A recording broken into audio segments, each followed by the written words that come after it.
Saat ini saya mengambil tema yaitu mengubah krisis menjadi kemenangan gemilang.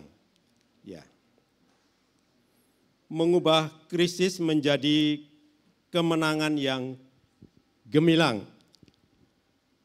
Kita akan belajar dari kisah hidup Daud, bagaimana pengalaman hidupnya mengajarkan ada beberapa hal yang perlu kita pelajari dari hidupnya.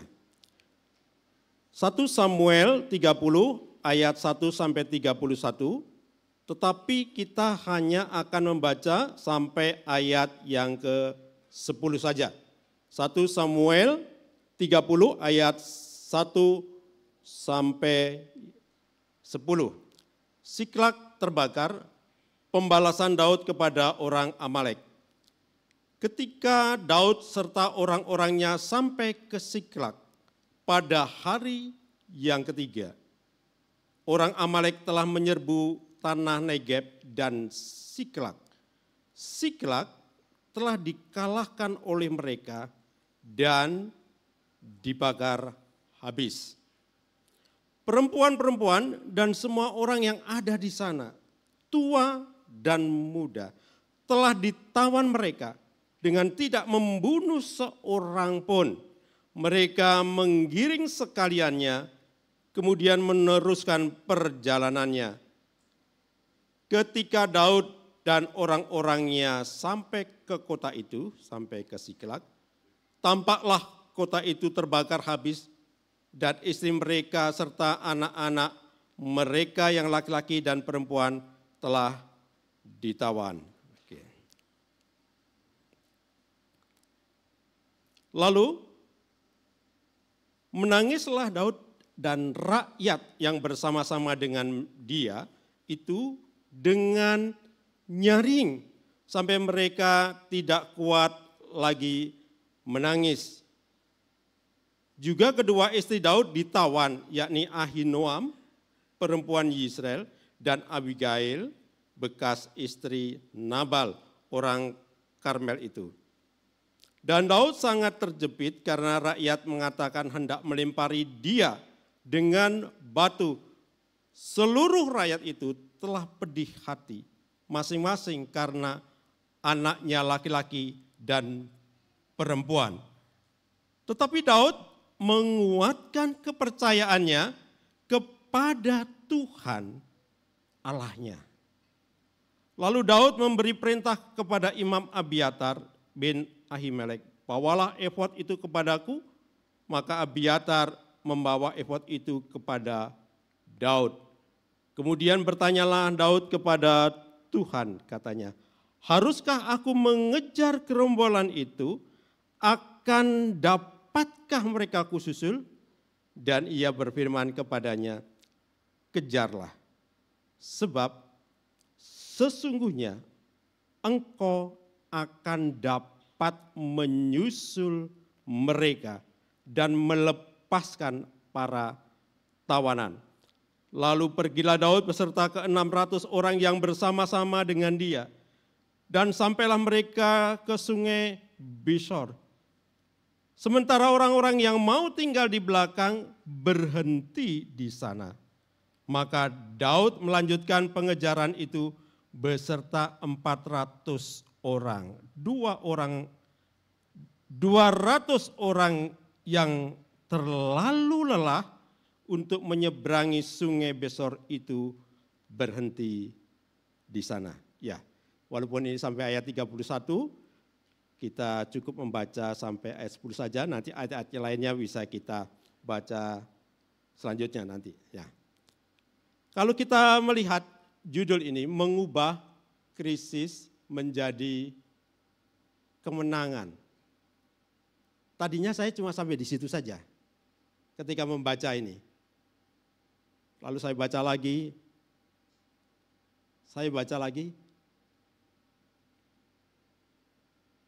Kalau hanya diberikan kemenangan saja, itu hal yang biasa. Kalau Bapak Ibu membaca sampai ayat 31, maka saya juga membacanya dan saya menemukan bahwa kemenangan Daud itu bukan sekedar kemenangan. Kemenangan yang gemilang. Nah, mengapa demikian? Nanti kita akan membacanya. Kisah ini sebetulnya dimulai ketika Daud beserta dengan 600 orang yang bersama-sama dia, itu baru saja melakukan peperangan pembelaan kepada Raja Akhis, Raja Filistin. Dan mereka diterima dengan baik oleh Akhis. Tetapi para panglima lama-lama curiga. Ini kalau Daud terus tinggal bersama dengan kita dan ikut berperang pada kita, pada suatu saat Daud ini bisa saja akan berubah pikirannya, sekalipun dia ada dalam pelarian karena dikejar Saul, tapi sifat nasionalismenya itu suatu saat akan muncul dan akan membela bangsanya sendiri. Karena itu para pemimpin-pemimpin Raja Ahaz berkata, usir Raja Daud, suruh pergi. Nah saudara, padahal selama Daud itu diterima oleh Ahaz mengungsi dalam pelariannya di Filistin, Daud itu dilibatkan berperang oleh Raja Ahaz dan Daud selalu memperoleh kemenangan. Satu sisi bisa saja ini sebagai satu hal yang iri, ya, rasa iri hati dari para panglima Ahaz, tapi juga logis juga kalau suatu saat mereka berpikir Daud bisa saja suatu saat kita akan membelot kita dan dia akan menyerang balik kita. Dan kemungkinannya kita akan kalah. Karena bagaimanapun juga orang Filistin sudah tahu tentang kepahlawanan Daud. Diusirlah Daud. Saudara, kalau saudara dalam kondisi demikian, saudara sekalipun dalam kondisi pelarian tapi menang, tapi saudara ditolak oleh sebagian besar dari orang-orang yang ada di sekitar saudara, dan akhirnya pemegang otoritas memutuskan, Daud, maaf, kamu sudah tinggal di sini lebih dari 1 tahun, aku mengenalmu baik, tapi maaf, karena ini permintaan para pemimpin, engkau pulanglah saja. Akhirnya Daud memutuskan pulang ke Siklag. Perjalanannya rupanya 3 hari. Seperti di dalam ayat 1, ketika Daud serta orang-orangnya sampai ke Siklag pada hari yang ketiga. Saudara, secara batin, kondisi hati mereka itu lagi tidak baik-baik saja. Namanya juga ditolak, ada luka. Sekalipun mereka menunjukkan komitmen, menunjukkan kesungguhannya, menunjukkan pembelaannya terhadap Filistin kepada Raja Ahaz, tetapi tidak bisa diterima oleh para panglima. Daud bagaimanapun dan orang-orang yang beserta dengan ada luka di hatinya. Kenapa? Merasa ditolak. Itu sebabnya pulang. Tapi di balik semua ini ada hal-hal yang perlu kita pelajari. Ada maksud Allah. Kadang-kadang saudara, untuk menghasilkan yang terbaik itu kita harus mengalami penolakan. Diizinkan demikian. Dan sekarang bukan hanya penolakan. Sampai di Siklag, apa yang terjadi? Siklag telah habis dibakar. Itulah kondisinya. Saudara, orang yang sedang lelah fisiknya, lelah jiwanya, merasa ditolak. Tentunya mereka berharap bisa sampai bertemu dengan keluarga dalam keadaan baik. Kenyataannya, istri mereka, anak laki-laki, anak perempuan, dan semua harta mereka sudah dirampok oleh orang Amalek. Sudah ditawan oleh orang Amalek, dan kota Siklag itu dibakar habis. Disinilah muncul kondisi hati yang kedua, yaitu hati yang teriris, hati yang luka. Saudara, dalam perjalanan hidup ini, realitanya kita sering mengalami masa-masa yang tidak seperti yang kita harapkan. Tidak seperti yang kita inginkan. Kondisi situasi zaman sekarang bisa saja menggambarkan kondisi hati kita, yaitu bahwa hati kita lagi tidak baik-baik saja. Ada luka yang tersimpan, ada luka yang menganga, ada luka yang tak terucapkan. Luka karena kerasnya kehidupan ini, luka karena perjuangan yang berat hidup ini, luka karena memang beratnya hidup yang harus kita tangguh bersama. Berat. Daud dilukiskan, digambarkan oleh penulis Samuel. Dia katakan Daud sangat sedih. Mengapa? Karena istri, anak-anaknya, laki-laki perempuan, harta bendanya direbut menjadi rampasan orang Amalek. Lalu di dalam ayat 4 dikatakan, lalu menangislah Daud dan rakyat yang bersama-sama dengan dia itu dengan nyaring sampai mereka tidak kuat lagi menangis. Saya ingin melihat satu sisi, sebetulnya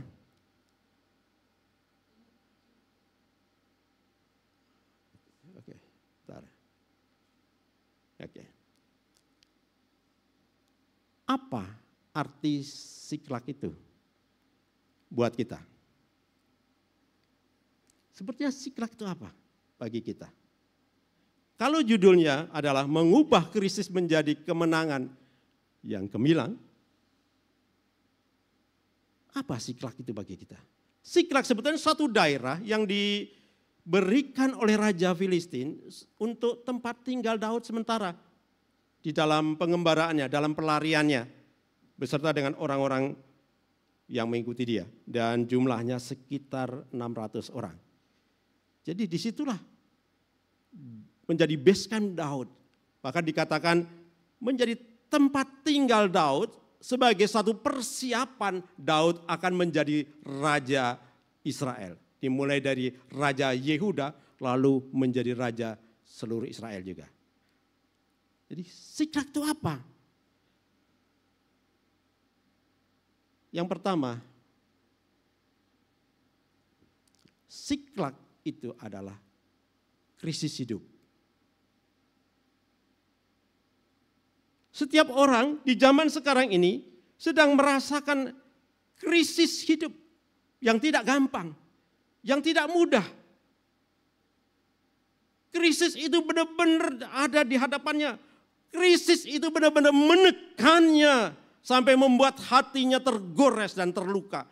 Dan luka itu menganga. Itu digambarkan tadi bahwa Daud bersama-sama dengan rakyat tidak kuat lagi menangis. Itu artinya apa? Sudah habis suara mereka. Itu menggambarkan kesedihan yang terdalam, teriakan yang keras, yang tidak terucapkan lagi. Itu menggambarkan kesedihan yang dalam. Kesedihan ini juga dilatar belakangi oleh karena penolakan Saul, bahkan perencanaan Saul untuk membunuh Daud, sampai Daud itu menjadi orang yang terbuang, menjadi pelarian. Sekalipun dia menunjukkan prestasi yang baik di negeri asing, negeri musuhnya, dia pun mengalami penolakan. Dan baru saja mengalami penolakan, 3 hari kemudian dia menerima fakta krisis yang sangat besar, lebih besar daripada penolakan Raja Ahaz dan para panglimanya. Ini benar-benar satu kondisi yang keras. Hidup ini tidak mudah, hidup ini begitu kerasnya menghantam kita. Dan penghantaman hidup itu bukan sekali saja, bisa terjadi berkali-kali dan membuat seseorang yang tidak bertahan hatinya akan terluka. Daud menangis. Daud teriak sampai Daud beserta orang-orangnya tidak kuat lagi menangis. Ini gambaran betapa sedihnya mereka. Jadi Siklak itu yang pertama adalah krisis. Walaupun sebetulnya tempat tinggal buat Daud dan orang-orang yang menyertainya, tapi pada titik ini Siklak menjadi krisis bagi mereka semua. Tidak ada yang tidak bersedih, semua mengalami hal yang sama. Istri, anak-anak laki perempuan, harta benda mereka, binatang, kepunyaan mereka, semuanya ditawan oleh Amalek. Semua hilang. Saudara, rupanya kita lebih mudah dalam kata ini melupakan atau menerima kenyataan kalau yang hilang itu adalah barang atau benda, sekalipun benda kesukaan kita, sekalipun itu juga merugikan kita dan itu tidak bisa mudah diterima. Tapi paling keras ada kalau kehilangan keluarga. Kehilangan keluarga. Saya mengalami kehilangan ayah saya. Ayah saya meninggal itu di dalam pangkuan saya. Cukup lama saya tidak bertemu dengan ayah saya karena pelayanan, karena masih studi dan masih pelayanan. Dan pada hari terakhir itu saya pulang, diberi waktu 2 jam oleh Tuhan. Saya peluk ayah saya kuatkan imannya, saya doakan ayah saya masih bisa menetes air mata, sudah nggak bisa apa-apa. Kalau sekarang penyakitnya mungkin stroke gitu ya, stroke jadi sudah nggak bisa apa-apa. Tapi masih bisa menitikkan air mata, lalu saya menguatkan ayah saya. Ayah saya meninggal dalam pelukan saya. Disaksikan oleh kedua adik saya. Itu peristiwa yang nggak lupa bagi saya. Benar-benar tragis. Tapi puji Tuhan, saya diberi kesempatan untuk menguatkan ayah saya. Saudara, Daud begitu juga. Sedih. Sehingga ini yang perlu kita waspadai. Kalau masing-masing orang mengalami hal yang sama, kesedihan yang nambah, emosi itu bertumpuk-tumpuk ada dalam dirinya. Kalau enggak hati-hati, emosi itu akan meledak. Bukan diarahkan kepada orang yang jauh, akan diarahkan kepada orang dekat. Dan orang yang dekat paling pas untuk mendapatkan luapan emosi itu adalah Daud. Tiba-tiba saja kondisi berubah. Daud sangat terjepit karena rakyat mengatakan hendak melempari dia dengan batu. Saudara, ini kondisi yang krisis yang luar biasa. Ya. Jadi Daud itu terjepit. Kenapa? Karena sekalipun dia mengalami luka yang sama, kepedihan yang sama, tiba-tiba melihat kenyataan orang-orang yang di sekitarnya memberontak dan ingin menginginkan kematiannya, ingin membunuhnya. Sudah bayangkan, Daud ini tertekannya luar biasa. Apa yang akan dia lakukan kalau kita mengalami kondisi-kondisi itu? Kenyataan itu menekan sekali. Kan orang-orang yang di sekitarnya ini justru yang memberontak dan menginginkan kematiannya. Siapakah orang ini sebetulnya?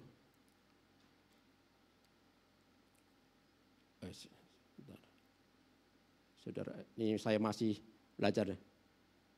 Oke, siapakah orang-orang ini? Coba saudara, orang-orang ini adalah berhimpunlah juga kepadanya, kepada setiap orang yang dalam kesukaran. Orang-orang ini. Di dalam 1 Samuel 22 ayat 2. Ini gampang saya ingat karena 2. Jadi cepat saya ingat ya. Setiap orang yang dikejar-kejar tukang piutang nggak bisa bayar utangnya. Lalu setiap orang yang sakit hati. Itulah kondisi ke-600 orang yang bersama-sama dengan Daud. Dan Daud menjadi pemimpin mereka. Dengan kata lain, sebetulnya orang-orang yang menginginkan kematiannya dia adalah orang-orang yang pernah ditolongnya. Orang-orang yang pernah diterimanya, orang-orang yang bersama-sama dilindunginya. Bayangkan saudara, dalam penderitaannya, dalam pelariannya, Daud mengumpulkan orang-orang yang dilindunginya, orang yang bermasalah semua. Dan Daud menjadi pemimpinnya. Tiba-tiba dalam perjalanan karena kondisi tertentu yang menekan mereka semua, mereka berbalik menyerang Daud. Ini sungguh situasi yang tidak mudah. Justru Daud diberontak oleh orang-orang yang pernah ditolongnya. Orang-orang yang pernah dilindunginya. Orang-orang yang bersama-sama dengan dia. Orang-orang yang ditampungnya. Orang-orang yang sebenarnya tolak saja, tapi Daud tetap menerimanya. Dan Daud menerimanya. Saudara, dalam kondisi seperti ini, memang Daud mengalami pedih hati, kesedihan yang sangat mendalam, luka yang besar. Dan itu sebabnya, saudara, Daud terjepit. Terjepit sekali. Bukan Akhis sekarang. Bukan Saul. Tapi orang-orang yang berserta dia. Yang diberinya makan, ditolongnya, dilindunginya, diterima bersama dia. Saudara, dalam kondisi inilah krisis itu menjadi nampak sungguh-sungguh nyata dan sungguh-sungguh besar. Krisis itu besar karena menyangkut bukan soal harta kekayaan Daud, tapi sudah menyangkut nyawanya. Daud mengalami krisis yang sangat besar. Siklag adalah masa-masa krisis. Saudara, kita sebagai orang percaya juga diizinkan mengalami masa-masa krisis. Beda ceritanya, beda persoalannya. Tapi ada satu hal yang sama, yaitu di masa sekarang ini kita mengalami masa yang tidak mudah, soal ekonomi.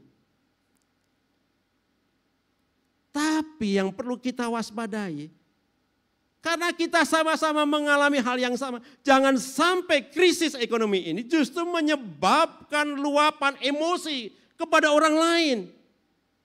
Itu artinya emosi kita perlu dijaga supaya jangan sampai menjadi alat pelampiasan kemarahan ditujukan kepada orang lain. Perlu kita waspadai kondisi hati kita hari-hari ini supaya emosi itu bisa kita kendalikan dengan baik. Daud terjepit. Inilah krisis. Dan pada saat krisis seperti ini, Daud sendirian. Bapak, Ibu, dan Saudara, mungkin saja dalam pengalaman kita masing-masing, diizinkan oleh Allah, orang yang terdekat adalah orang yang memberontak melawan kita habis-habisan. Bisa jadi. Teman, bukan saudara, teman dekat akrab, tapi suatu saat berubah dan justru dia yang menentang kita habis-habisan. Bisa jadi. Dan pada saat seperti ini, Daud sendirian. Tidak ada siapa yang bisa menolongnya. Kondisinya krisis sekali. Tanya, apa yang akan dilakukan? Oke, kondisi yang kedua, Siklag adalah tempat pemulihan. Kita harus sadari bahwa Siklag ini memang krisis yang luar biasa. Tapi Siklag tidak berhenti pada krisis. Siklag adalah kesempatan buat Daud untuk mengalami pemulihan dari Allah. Sekalipun terjepit, sekalipun sendirian, hanya dia saja dan tidak ada orang lain yang benar-benar memperhatikan kehidupannya, yang membela kehidupannya. Hanya dia saja, sendirian saja. Tapi masa ini adalah masa pemulihan bagi Daud. Nah, bagaimana masa pemulihan Daud ini?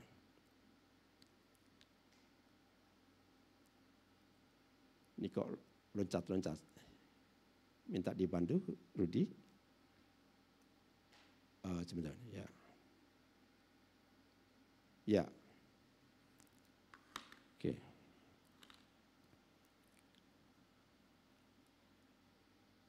Ya, oke. Jadi apa yang dilakukan untuk mengalami pemulihan pada Allah? Terlebih kita sendirian, tidak ada teman. Bisa jadi saudara, dalam kondisi seperti ini, suami istri pun tidak bisa menolong. Istri merasa sendirian walaupun punya suami. Atau suami juga merasa sendirian walaupun punya istri. Anak sendirian walaupun punya orang tua. Dalam kondisi ini memang diizinkan seseorang mengalami kesendirian. Dalam kondisi kesendirian itu apa yang harus dilakukan? Daud berseru kepada Tuhan. Tetapi Daud menguatkan kepercayaannya kepada Tuhan Allahnya.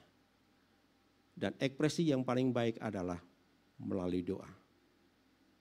Daud menguatkan kepercayaannya kepada Tuhan Allahnya.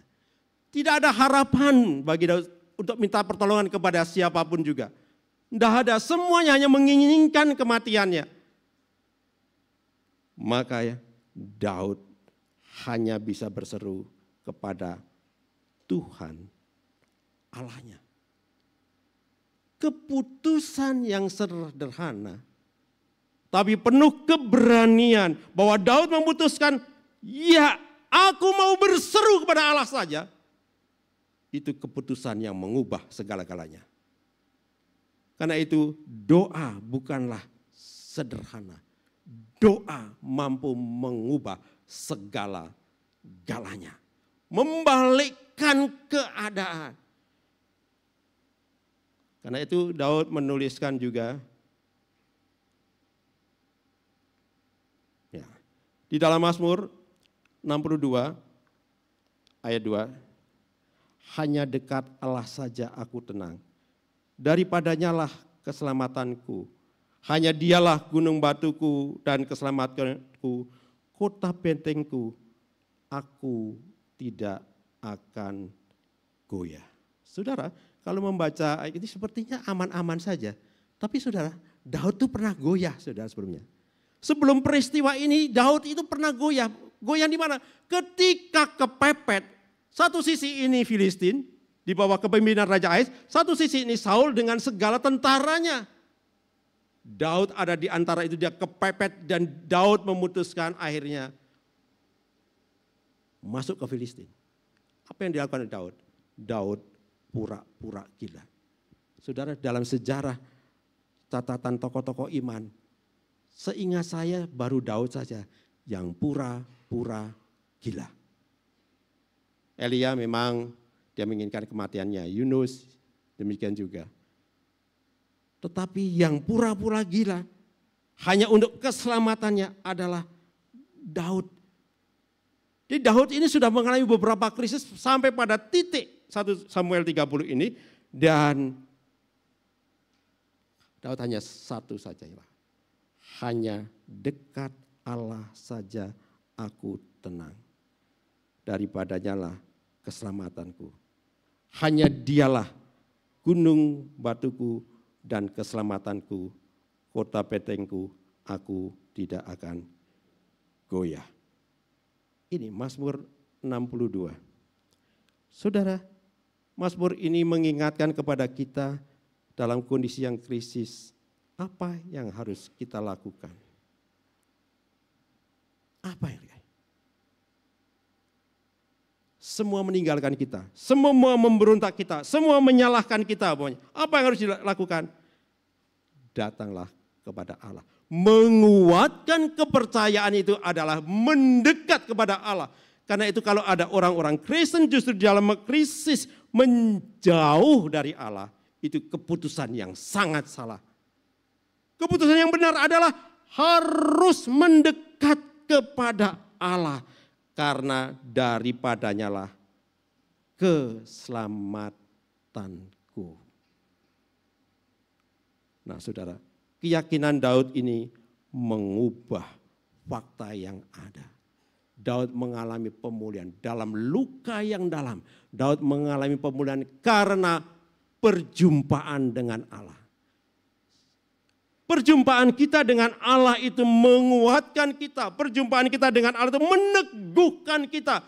Perjumpaan kita dengan Allah dalam satu persekutuan yang dekat, yang intim dengan Allah itu membalut kekecewaan kita, membalut luka-luka kita. Dan Allah memberikan energinya yaitu firman kehidupan menguatkan kita. Allah melalui persekutuan ini membangkitkan Daud untuk melanjutkan kehidupannya. Itu sebabnya Daud berkata, hanya dialah gunung batuku, daripadanya lah keselamatanku.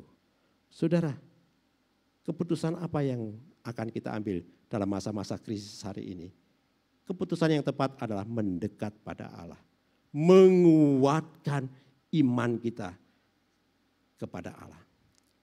Nah saudara, ada beberapa pengalaman dari kitab Mazmur.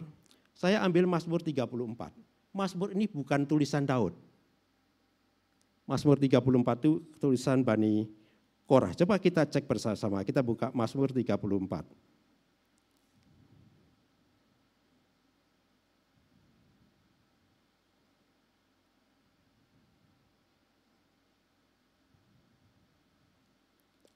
Maaf. Ya, ini pengalaman Daud. Maaf, saudara. Ini pengalaman Daud, saya koreksi. Ini pengalaman Daud, yaitu pada waktu Daud pura-pura gila. Ya. Di dalam Mazmur 34 ini, Daud pernah berkata, aku telah mencari Tuhan, lalu ia menjawab aku dan melepaskan aku dari segala kegendaranku. Ini pengalaman Daud ketika masa krisis, ketika dia begitu gentar karena terdesak oleh Saul dan oleh Raja Ahaz, dia memutuskan masuk ke Filistin dan seperti yang saya sampaikan tadi, dia berpura-pura gila. Berpura-pura gila. Hanya untuk keselamatan hidupnya. Dia mencari Tuhan.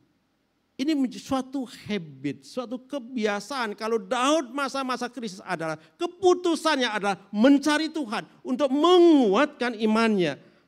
Dan dalam situasi seperti itu, krisis yang sangat berat itu, Allah menjawabnya. Ia melepaskan aku dari segala kegentaranku. Jadi sebetulnya Daud ini sudah dilatih, dipersiapkan untuk menjadi seorang raja dengan pengalaman-pengalaman yang tidak menyenangkan. Tapi ada satu Mazmur lain yang saya ambil.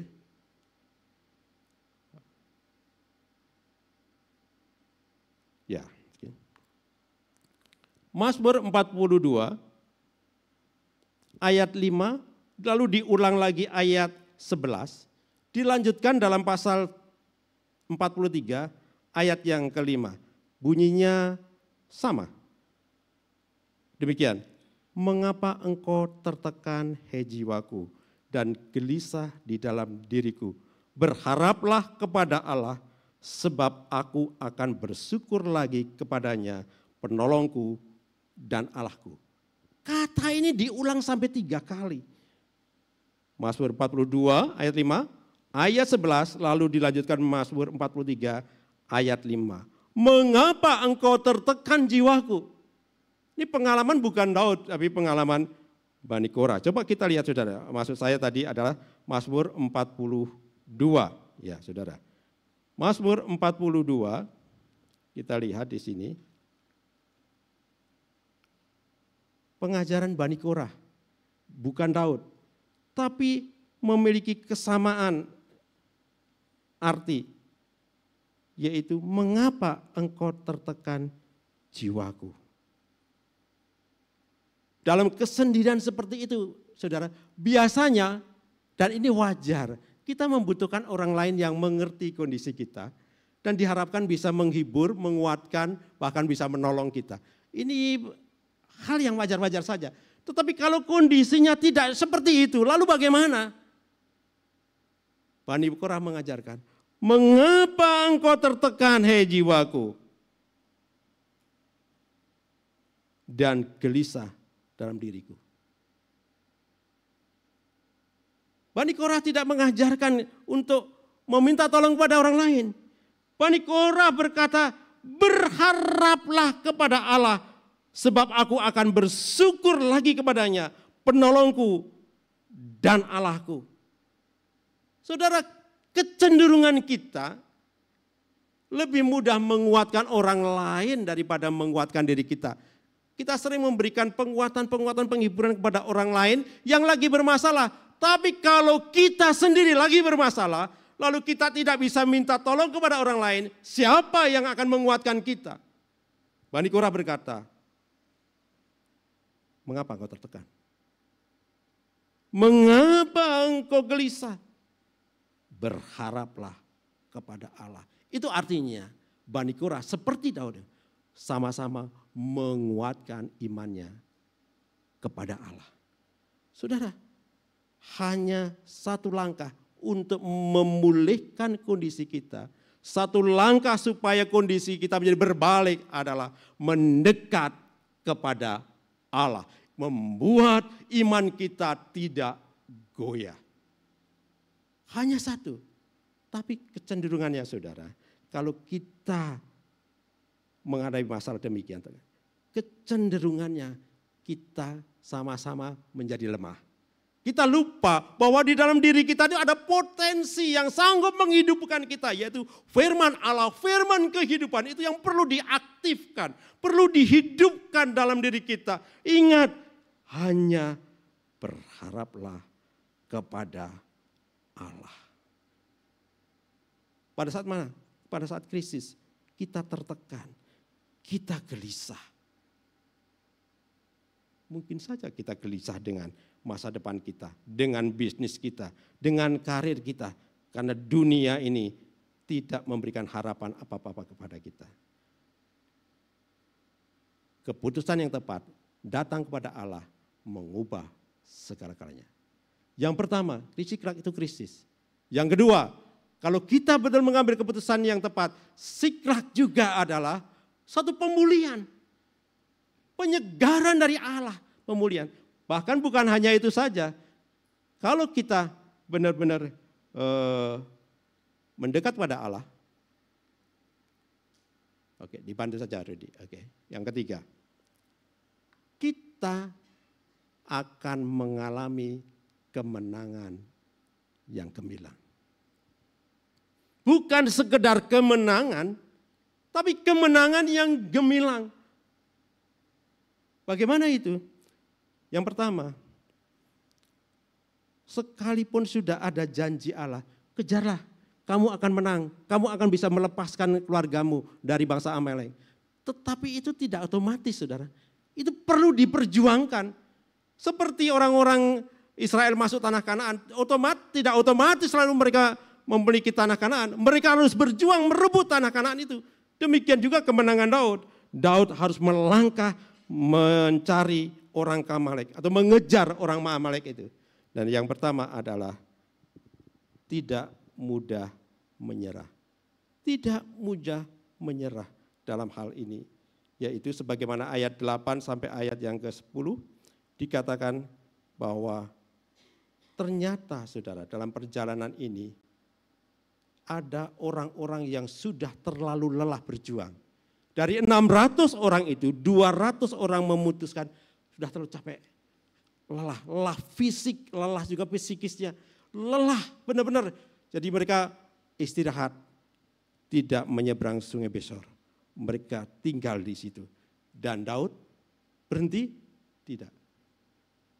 Sepertiga pasukannya itu kekuatan yang sangat besar.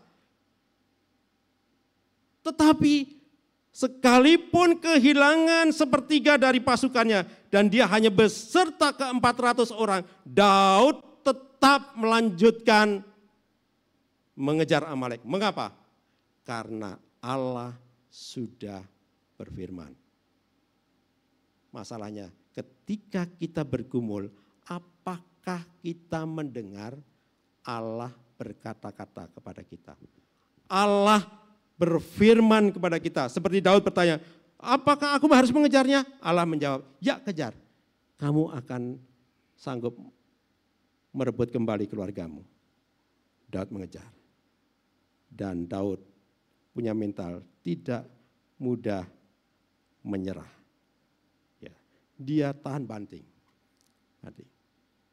Yang kedua, saudara, kemenangan itu satu misteri.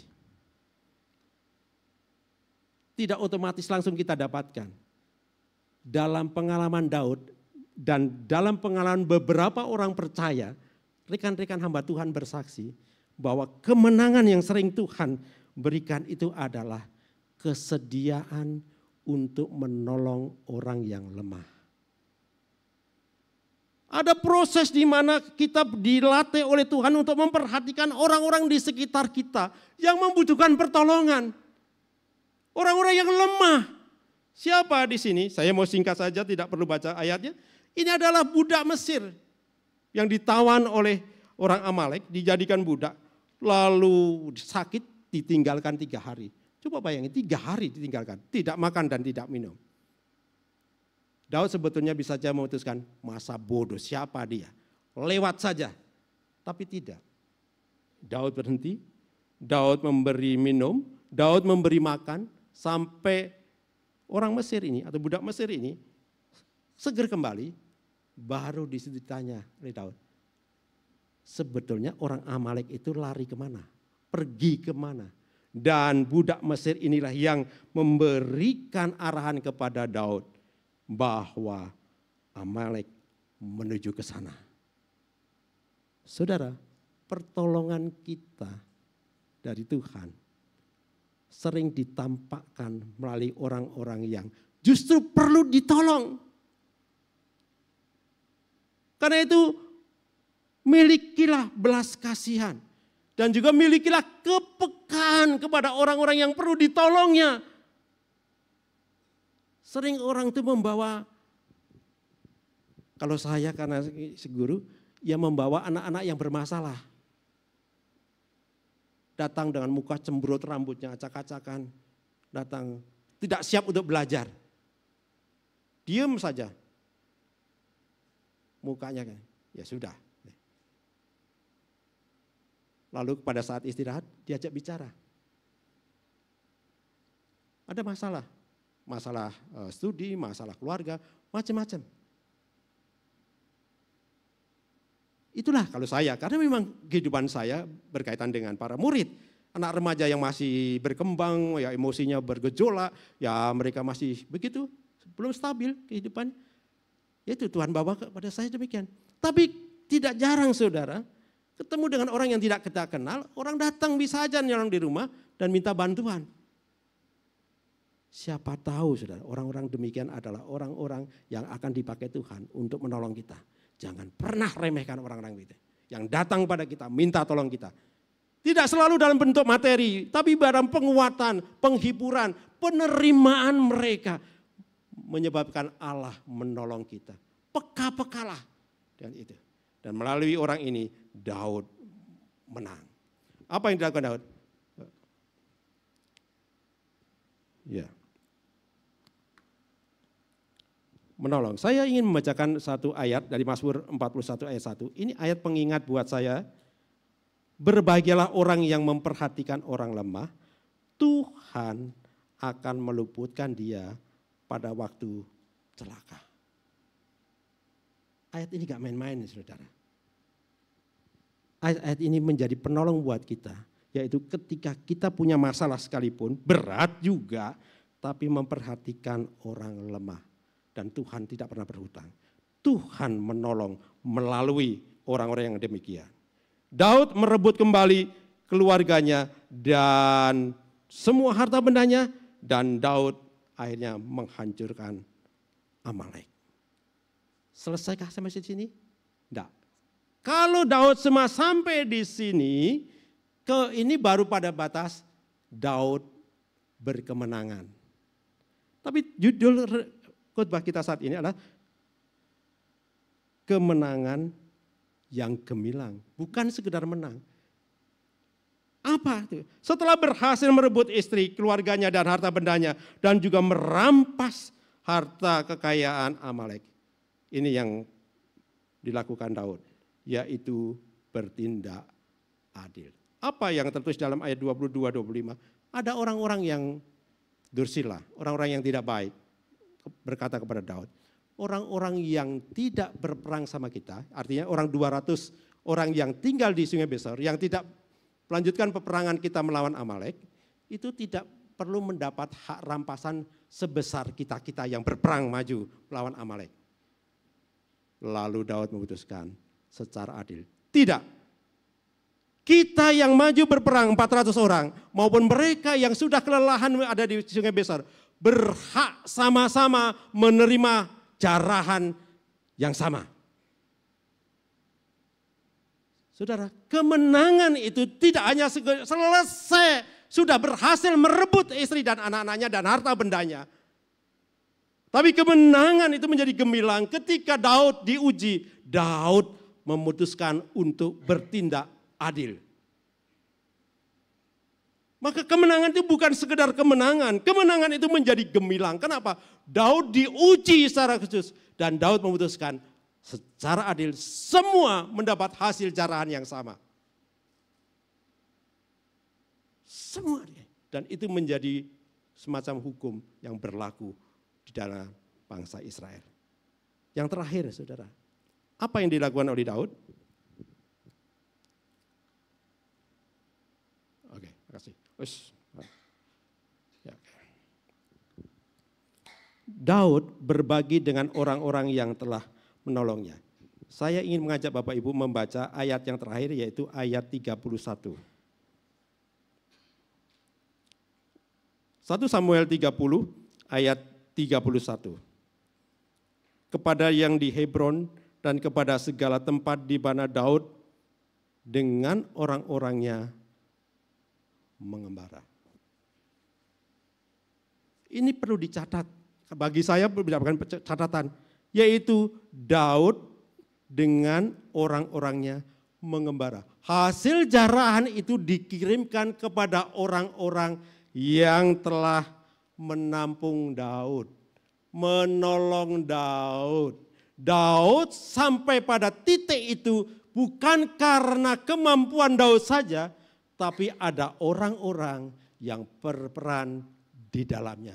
Menerima Daud pada masa-masa krisis, pada masa-masa pengungsiannya, pada masa pelariannya. Ada berbagai nama, kalau Bapak Ibu membaca ayat 27 sampai ayat 31 itu ada beberapa nama, yaitu kepada yang di Betel, kepada siapa lagi, kepada yang di Arur, kepada siapa lagi yang di Rakal, kepada yang di Horma, dan kepada yang lain.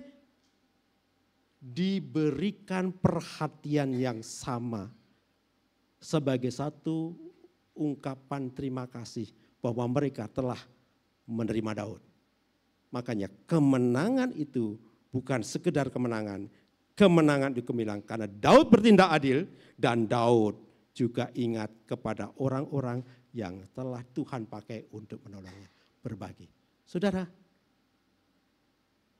apa kesimpulan kita bersama? Ada 3 hal. 1, krisis, itulah siklak. 2, pemulihan. Jangan berhenti sampai dapat krisis. Kita harus mengalami pemulihan daripada Tuhan, yaitu Daud menguatkan kepercayaannya kepada Tuhan Allahnya. Kalau Bani Korah berkata, hei, mengapa engkau tertekan jiwaku? Dia berkata kepada jiwanya sendiri, bukan berkata kepada orang lain. Dia berkata menunjuk pada diri sendiri, hei jiwaku, mengapa engkau tertekan? Berharaplah kepada Allah. Itu mengingatkan dirinya sendiri. Dan kalau demikian, maka kita akan mendapat kemenangan-kemenangan gemilang. Lalu ada yang berkata demikian, ya Daud sih sudah mendapat kemenangan dan kemenangan gemilang. Lalu kita gimana? Saudara, kemenangan yang gemilang dimulai dari kondisi hati kita, yaitu kita memiliki mental pemenang. Mulailah dari kondisi hati kita, menata hati kita dengan baik supaya kita benar-benar pada waktunya Tuhan mewujudkan bahwa kita adalah orang-orang yang menang bergemilang. Karena itu Rasul Paulus berkata, kita adalah orang-orang yang lebih dari pemenang. Biarlah firman Tuhan ini menguatkan kita semua. Kita semua mengalami krisis, tapi biarlah kita mengalami pemulihan di dalam Tuhan, dan pada waktu Tuhan kita mengalami kemenangan yang kebenaran. Tuhan Yesus memberkati. Mari kita nyanyikan satu pujian. Saya memilih lagu ini adalah lagu Immanuel. Bahwa Tuhan itu ada di tengah kita. Tuhan menyertai kita. Tuhan tahu bahwa kita sedang mengalami masa-masa krisis, masa-masa yang berat, masa-masa yang tidak mudah. Tapi Tuhan tidak jauh dari kita. Karena Dia Allah Immanuel. Mari kita nyanyikan bersama. Bapak Ibu duduk saja. Tapi saya mengajak Bapak Ibu nyanyikan pujian ini.